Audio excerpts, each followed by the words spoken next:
Does your child or student have an IEP? Then you've come to the right place. If they have special education or related services, then you're going to be in a ton of IEP meetings that can be really hard. It doesn't have to be like this.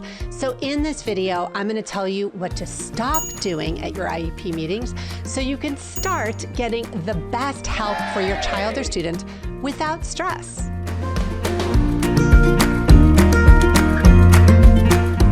What's up? I'm April Rarig, your special education advocate to make IEPs and 504 plans so much easier. If you're new here, go ahead and click on that subscribe button and make sure to follow us on Instagram at RiseEdAdvocacy. Here's what you need to know about IEP meetings. IEPs, also known as Individual Education Plans, are regulated under IDEA law. If you've ever been to an IEP meeting before, then you know there's a ton of federal and state policies and procedures your school needs to follow. The problem is parents aren't told what to ask for and how to get it when it comes to before, during, and after your IEP meetings. So inside this video, I'm going to tell you what to stop doing in terms of the 5 tips that you need to do and how to start advocating like a pro. Make sure to keep watching this video until the very end, where I'm going to reveal all of my tips and resources. And I'm going to start with the very first one right now. If you've been to an IEP meeting before, then you know you might have an IEP this year and maybe one next year. Perhaps there's an IEP called an initial IEP, an annual IEP, a triennial, an addendum. Oh my gosh, it's overwhelming. I have a resource called the Special Education Cycle that shows you where you are and where you need to go so you know exactly what to expect before your next IEP meeting. Make sure to grab the link to our free guide in the description box below. All right, let's go ahead and dive in. The first thing that you want to stop doing is going into your IEP meetings without any paperwork. So here's what it looks like. Walking into the IEP meeting, and if you've been to them before, you've seen this happen all the time. Everybody else at the table is going to have paperwork except for you. You don't want this. The problem is that your team is going to be talking about IEP goals, accommodations, perhaps going over special education assessments and all the data, and everyone else is going to be looking at paperwork, or worse yet, if you're in a virtual meeting and you can't even see what they're talking about. Let's change all that right now. The solution is to know exactly what to bring to every single IEP meeting.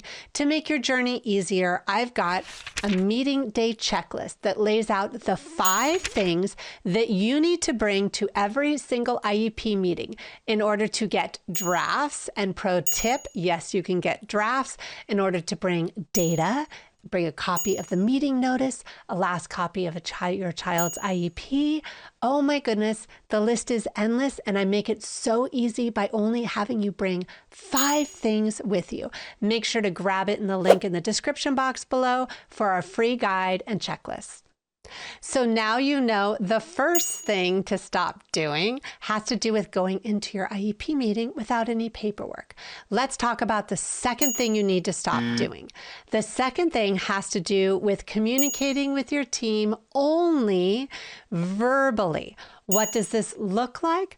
This looks like talking on the phone, or talking to your teacher or your special education case carrier or different staff, and then walking into the IEP meeting.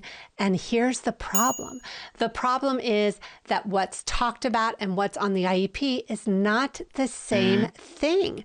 And here's why. When something is written down, that means that your team is obligated to make it happen in the IEP.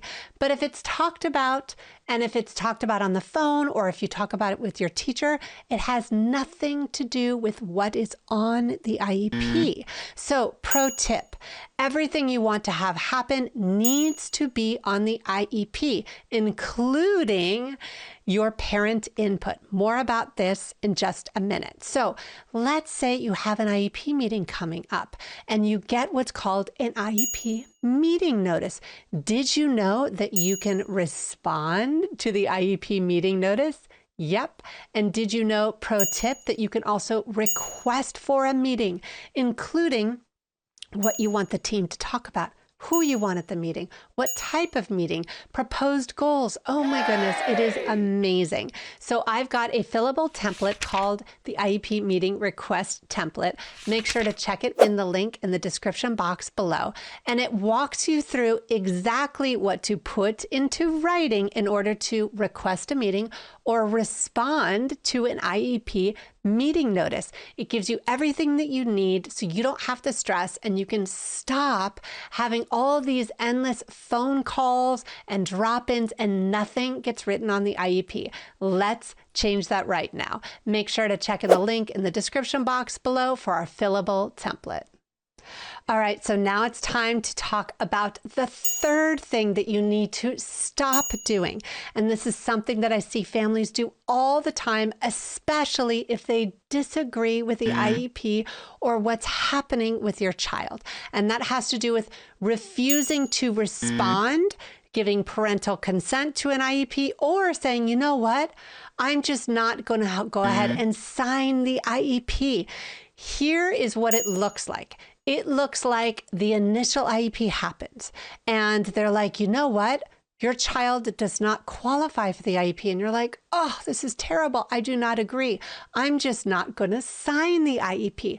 The problem is if you don't respond to what they're offering, then your district has no evidence, including you have no evidence in order to say, you know what, here's why I disagree and here's what I want you to do about it. So depending on your state, there are different rules and regulations for what's called parental consent. So if you live in a state where you have to give parental consent, sometimes it could be for every single IEP, sometimes it's only for the initial IEP or the special education assessment. You need to understand how parental consent works in terms of the 3-part test.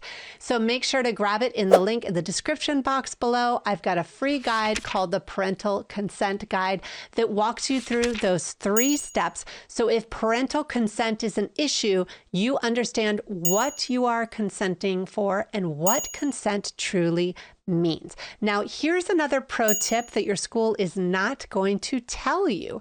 If you are requesting for something and your school is not going to follow, or if your school is proposing a change to an assessment or an IEP, and then they make the change, they need to give you what's called prior written notice. Here's something your school is not going to tell you. They need to put prior written notice in writing and give this notice to you anytime they make a change or you request a change and they say no. There's actually 7 parts to prior written notice. So make sure to grab our free guide called Prior Written Notice so you understand the 7 parts to what your school is proposing and why, so you understand and have better clarity in terms of understanding parental consent, what you are signing for, and why. So let's say you're done with the IEP meeting and you're like, okay, I think I agree, but maybe partially, I'm not really sure. Make sure to check out our video, Do This After the IEP, that gives you 5 tips of what to know exactly what to do after every single IEP meeting. So when it comes to consent, when it comes to prior written notice, you know exactly what to do after the IEP is done. Make sure to grab it in the link in the description box below. So here's the 4th thing that you need to stop doing: letting your school document your parent input. Here's what it looks like.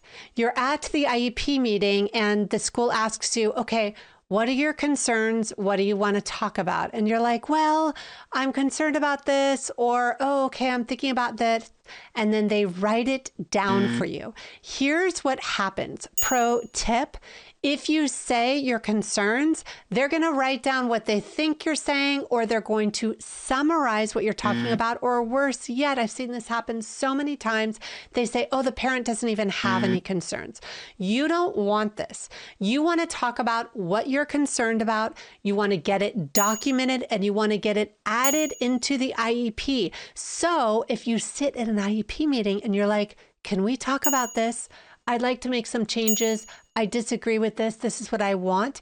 You get everything you want because you were talking about attaching your parent input to the IEP itself. You're talking about attaching your parent input to the meeting notice, or attaching your input to the consent page if you're able to consent for the IEP, depending on your state. Yes, you can attach your input so you get exactly what you're asking for onto the IEP, even if you disagree. More about what's called parent letters of attachment in just a minute. So here's something that you might not know. What is supposed to happen in your IEP and when? Did you know, pro tip, that your IEPs are supposed to follow a flow and sequence in terms of the order of FAPE?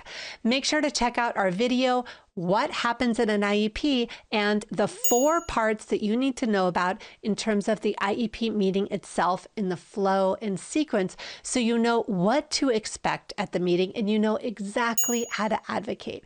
Make sure to grab the link to the video in the description box below. So the 5th thing and the final thing that you need to stop doing is waiting to advocate for your child or waiting to get help until there's a problem. Here's what it looks like. You're sitting there for months or years with your team and you're like, oh my gosh, things aren't working at the IEP table. This isn't working. Or you're like, well, things are kind of working, but I'm not really sure. And you're just waiting and waiting until things are so bad that you go to find someone like me, a special education advocate, and the relationship is severed and your child has been struggling. Let's change that right now. The solution is advocating now. This means you're going to advocate for your child if things are great at the table. This means you're going to advocate for your child if things are going okay. And this definitely means you're going to advocate for your child if things are not working. Here's what you need to do. You need to figure out how and when you want to advocate differently. And I've got a workshop that shows you exactly the way. Make sure to check out our parent participation workshop. It's a do-it-yourself workshop that shows you everything that you need to do in terms of understanding what is a parent letter of attachment, walking you through the steps of how to write a parent letter of attachment. I actually teach families as their special education advocate how to write parent reports, how to attach your information to the IEP, and basically how to stop the drama when it comes to communicating with your team and those 5 things we've already talked about that are not working for you, so that you can have better meetings, your child can get the services they need, and you can get the help that you need without waiting to advocate. Make sure to grab the link for our workshop in the description box below. So now you know the 5 things that you need to stop doing and how to communicate differently with your team. Now, here's the challenge. What do you want to do differently first with your child in order to have a better experience at the table? Yep, that's a really good challenge. Got a question? Make sure to type it in the link below. Want me to do another video? Yep, you can do that too. Make sure to check in the link in the description box below for our free guides, our workshops, and our how-to videos. Make sure to follow us and like us and subscribe for more videos like this straight in your inbox, and follow me on Instagram at RiseEdAdvocacy. I'm April Rarig, your special education advocate. I can't wait to see you for our next video.